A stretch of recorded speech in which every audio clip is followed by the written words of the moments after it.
नया निजाम, नई बंदिशें, ऐलान नया। हम फकत लश्करे शाही के ही माफिक सोचे, साहिबे वक्त ने ये हुक्म किया है जारी, अपनी नस्लों से कहो मेरे मुताबिक सोचे। डॉक्टर कुमार विश्वास का ये शेर आज के वक्त की राजनीति को पूरी तरीके से दर्शाता है, और नहीं दर्शाता है तो आज की इस वीडियो में हम आपको दिखलाएंगे कि कैसे दर्शा रहा है। जेईई और नीट की परीक्षाओं को लेकर देश में संग्राम मचा हुआ है। 1 सितंबर से परीक्षाएं शुरू भी हो जाएंगी। तमाम दल इसको लेकर अपनी अपनी दलीलें दे रहे हैं। क्या वो एक ईमानदार राय रख रहे हैं? बच्चों की मांगों पर राजनीति नहीं कर रहे हैं? इसका पूरा विश्लेषण आज की इस वीडियो में किया जाएगा। नमस्कार, मैं प्रभात रंजन मिश्रा और आप देख रहे हैं नेशन लाइव। जेईई और नीट की परीक्षाओं को टालने की मांग कर रही पार्टियां और राज्यों की दलील है कि ऐसे वक्त में जब देश में कोरोना संक्रमण का ग्राफ तेजी से बढ़ रहा है, परीक्षाओं को कराने से स्टूडेंट्स के संक्रमित होने का बहुत जोखिम रहेगा। कांग्रेस ने तो परीक्षाओं को टालने की मांग को लेकर शुक्रवार को देश भर में विरोध प्रदर्शन किया था। छात्रों का एक तबका भी परीक्षा कराने का विरोध कर रहा है। जेईई के लिए 1 सितंबर से एग्जाम शुरू भी हो जाएंगे, जो कि 6 सितंबर तक चलेंगे, जबकि नीट के लिए 13 सितंबर को परीक्षाएं होंगी। अब जानते हैं कि ये दोनों परीक्षाएं हैं क्या। आपको बता दें कि ये दोनों परीक्षाएं देश की महत्वपूर्ण परीक्षाओं में से एक है, जिससे इंजीनियरिंग और मेडिकल के अंदर दाखिला मिलता है। ये दोनों के लिए प्री एग्जामिनेशन है।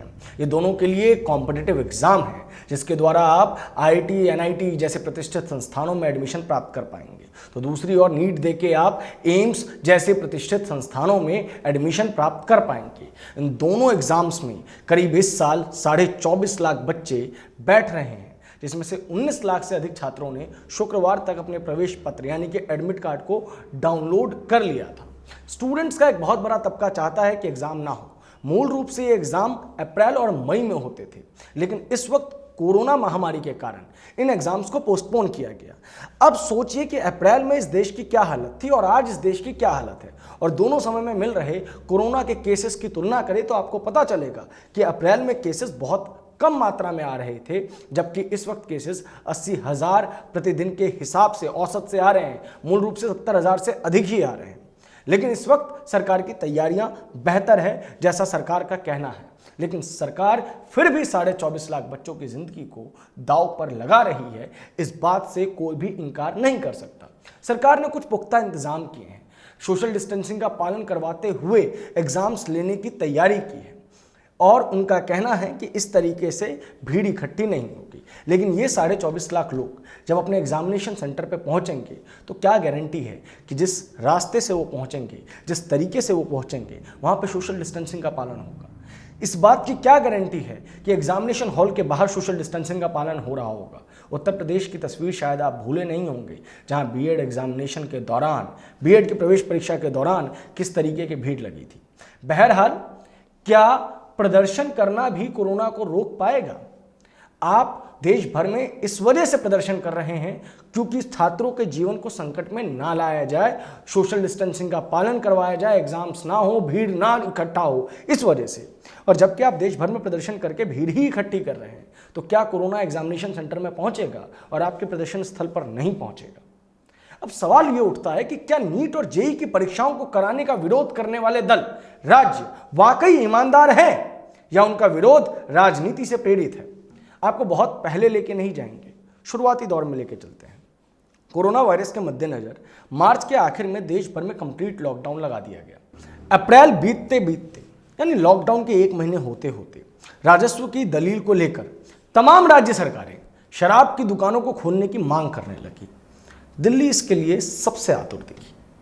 दिल्ली सरकार के शिक्षा मंत्री लगातार प्रखर हैं एग्जाम्स ना हो इसके लिए।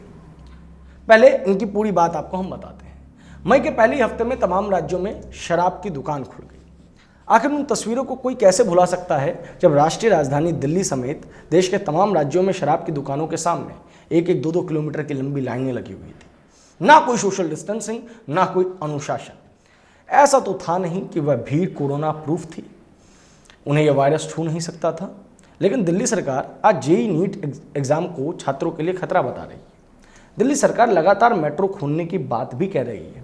आपको बता दें कि नए लॉकडाउन के नियमों में यानी कि अनलॉक के नियमों में 7 सितंबर से मेट्रो खोलने की इजाज़त दे दी गई है और दिल्ली सरकार इसको एक बेहतरीन कदम बना रही है। अब सवाल ये उठता है कि क्या दिल्ली मेट्रो में चढ़ रहे यात्रियों को कोरोना नहीं होगा और जेईई नीट देने वाले छात्रों को कोरोना होगा? क्या दिल्ली सरकार की वो मांग जायज़ थी जब उन्होंने राजस्व का हवाला देकर शराब की दुकानें खुलवाई थी? क्या वहां की भीड़ कोरोना प्रूफ थी? अब सवाल यह उठता है कि अगर इसे राजनीति ना कहा जाए तो क्या कहा जाए? क्या दिल्ली सरकार स्कूल खोलने के लिए तैयार है? क्या दिल्ली सरकार अपने कॉलेज खोलने के लिए तैयार है जो आज जेईई और नीट के एग्जाम्स ना हो या दिल्ली मेट्रो खुले या ना खुले इस चीज के लिए बातचीत कर रही है? उस वक्त शराब की दुकानों को खोलने को आतुर अगर आज एग्जाम कराने का विरोध करेंगे तो उनकी मंशा पर सवाल उठेंगे ही उठेंगे। आज के दिन में लगभग कई शहरों में होटल खुल चुके हैं, जिम खुल चुके हैं, फैक्ट्रियां कारखाने भी खुल चुकी हैं, बसें चल रही हैं, दुकानें सज चुकी हैं, सड़कों पर गाड़ियां दौड़ रही हैं, मेट्रो को खोलने की तैयारियां चल रही हैं, अनलॉक 4 की चर्चा हो रही है। यूपी जैसे राज्य में बीएड की प्रवेश परीक्षा भी हो चुकी है, लेकिन नीट जेईई की परीक्षा नहीं होनी चाहिए, इस दलील का तुक समझना मुश्किल नजर आ रहा है। नीट जेईई की परीक्षा को टालने की मांग को लेकर कुछ दल सुप्रीम कोर्ट पहुंचे थे, कुछ राज्य सुप्रीम कोर्ट पहुंचे थे। ये 6 राज्य थे: छत्तीसगढ़, पंजाब, राजस्थान, पश्चिम बंगाल, महाराष्ट्र और झारखंड। अब इनकी बातें आपको बताते हैं। छत्तीसगढ़ तो लॉकडाउन के दौरान सबसे पहले शराब की दुकान खोलने वालों में दूसरा राज्य था। राजस्थान सरकार तो शराब की दुकान को खोलने के लिए इतनी बेसब्र दिखाई दी थी कि उसके खिलाफ हाईकोर्ट में पीआईएल दाखिल हो गई थी। उस पर राज्य को हाईकोर्ट ने नोटिस भी दिया था, लेकिन बाद में कोर्ट ने इस मुद्दे पर दखल देने से इनकार कर दिया था। शराब की दुकानों को खोलने को लेकर महाराष्ट्र ने भी तेजी दिखाई थी। पंजाब के मुख्यमंत्री कैप्टन अमरिंदर सिंह ने तो तब शराब की दुकानों को खोलने के लिए यह दलील दी थी कि फलों को बेचने की इजाज़त दी जा सकती है तो शराब को बेचने की क्यों नहीं। पश्चिम बंगाल सरकार तो लॉकडाउन के नियमों में ढील देने, केंद्र की गाइडलाइंस के खिलाफ जाकर खास समुदाय के धर्मों, लोगों के धर्मस्थलों के खुलने पर कोई कार्रवाई ना करने के आरोप भी झेल चुकी है। यहाँ तक कि इस मुद्दे पर केंद्रीय गृह मंत्रालय और राज्य के बीच करवा लेटर वॉर भी हुआ था। अब जब अनलॉक का दौर चल रहा है, कारोबारी गतिविधियों को पहले से ही इजाज़त मिल चुकी है। दुकानें, रेहड़ी, फैक्ट्री, ऑफिस, होटल, जिम सब खुल चुके हैं। एक राज्य से दूसरे राज्यों के बीच बसें फर्राटा भर रही हैं, सीमित संख्या में ही सही, लेकिन पटरियों पर ट्रेन दौड़ रही है। डोमेस्टिक फ्लाइट्स चालू हैं। स्पेशल अरेंजमेंट्स के तहत कई देशों से इंटरनेशनल फ्लाइट्स भी भारत आ जा रही हैं। अनलॉक 4 के लिए भी गाइडलाइंस आ चुकी हैं जिनमें मेट्रो को खोला जा रहा है। ऐसे वक्त में अगर एहतियात के साथ नीट और जेईई की परीक्षाएं कराने की तैयारी हो रही है तो उसका विरोध समझ में आना मुश्किल है। खासकर उन राज्यों और दलों का विरोध जो जाम छलकाने वालों की सहूलियत के लिए लॉकडाउन के दौरान ही शराब की दुकानों को खुलवाने का पुरजोर मांग कर रही थी। अब सवाल यह उठता है कि फिर वो जेईई और नीट का विरोध क्यों कर रही है और किस मुंह से कर रही है? क्या वो स्टूडेंट्स को लेकर सच में ईमानदार है? आपको बता दें कि एआईएमआईएम के एक नेता लगातार प्रदर्शन पे हैं, लगातार मांग कर रहे हैं कि अगर इस देश में जेईई और नीट के एग्जाम्स हुए तो बेहद बुरा होगा, जबकि वो इस बात की भी धमकी दे चुके हैं कि अगर मस्जिद में नमाज नहीं पढ़ने दी जाएगी तो वो सड़कों पे पढ़ेंगे। तो ऐसे लोगों की मंशा पर सवाल उठना तो जायज़ है। अब बात सरकार से, देश की सरकार से, केंद्र सरकार से, नरेंद्र मोदी की सरकार से आपको कुछ फैक्ट्स बताने हैं। मैं भारत सरकार से ये पूछना चाहता हूं कि क्या भारत सरकार के पास ऐसा कोई डेटा है कि 24.5 लाख विद्यार्थी जो जेईई और नीट के स्टूडेंट्स हैं उनमें से कितने स्टूडेंट अभी कोरोना पॉजिटिव हैं, और जो स्टूडेंट्स कोरोना पॉजिटिव हैं उनका एग्जाम कैसे लिया जाएगा? क्या सरकार के पास इसके लिए कोई नीति है, कोई प्लान है? अगर एग्जाम ले लिए गए तो क्या उसके बाद एकेडमिक सेशन शुरू कर देंगे? सरकार के पास इस सवाल का कोई जवाब है? आपको बता दें कि जो विद्यार्थी अभी कॉलेज में पढ़ रहे हैं उनकी क्लासेस ही बमुश्किल हो पा रही हैं। मैं कई ऐसे स्टूडेंट्स को जानता हूं वो जो किसी तरीके से ऑनलाइन क्लास ले पा रहे हैं। कई ऐसे विद्यार्थी जो 11वीं और 12वीं कक्षा में हैं वो किसी तरीके से अपनी क्लासेस को मैनेज कर रहे हैं, क्योंकि या तो शिक्षक के घर का इंटरनेट खराब है, या तो बच्चे के घर का इंटरनेट खराब है, या तो शिक्षक के पास वो डिवाइस नहीं है जो ढंग से उसको पढ़ाने में मदद कर सके, या तो स्टूडेंट्स के पास वो डिवाइस नहीं है जिससे वो ढंग से पढ़ सके। सवाल कॉलेजों पे होना चाहिए। जो बच्चे कॉलेजेस में अभी पढ़ रहे हैं, जो बच्चे विश्वविद्यालय में भी पढ़ रहे हैं, उनके भविष्य की बात होनी चाहिए। क्या फाइनल ईयर के स्टूडेंट्स को प्रमोट किया जाएगा या उनके एग्जाम्स होंगे? अब सवाल यह उठता है कि जिन बच्चों ने 5 सेमेस्टर्स के एग्जाम्स दिए हैं या जिन बच्चों ने 7 सेमेस्टर्स के एग्जाम दिए हैं, क्या वो 8वें सेमेस्टर के पास करने की काबिलियत नहीं रखते?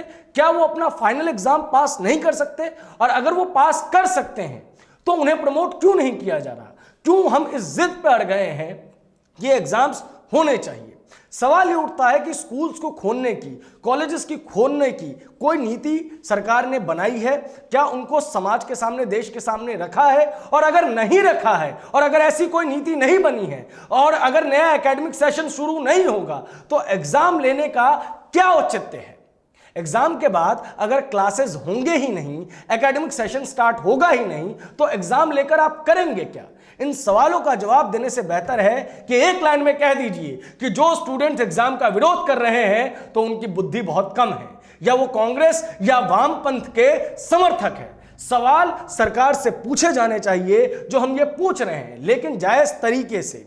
पिछले 10 घंटे में 1 लाख से ज्यादा स्टूडेंट ने प्रधानमंत्री की मन की बात को डिसलाइक किया है, जो एक बड़ी बात है जिसको समझना बेहद जरूरी है कि देश के प्रधानमंत्री जिनकी फॉलोइंग इतनी ज्यादा है, छात्र उनका विरोध कर रहे हैं। अभी इन स्टूडेंट से बात करने वाला कोई नहीं है, लेकिन बाद में स्टूडेंट्स के इसी गुस्से का कोई दूसरी पॉलिटिकल पार्टी इस्तेमाल कर लेगी तो आप क्या करेंगे?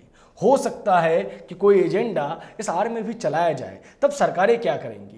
सवाल ये उठता है कि क्या विद्यार्थियों के भविष्य का फैसला देश की सरकार सिर्फ इस बात से करेगी कि शिक्षण मंत्रालय, यानी कि जो पहले MHRD थी, ministry of human resource and development, उसका नाम बदल के मिनिस्ट्री ऑफ एजुकेशन कर देने से हो जाएगा? क्या सरकार सिर्फ नाम बदल के बच्चों की नई शिक्षा नीति को ला पाएगी? क्या सरकार के पास कोई ऐसी नीति है जिसमें एग्जाम्स के बाद एकेडमिक सेशन को शुरू करवाया जा सके? और अगर एग्जाम्स के बाद एकेडमिक सेशन शुरू ही नहीं होगा तो क्या फ़ायदा एग्जाम्स का?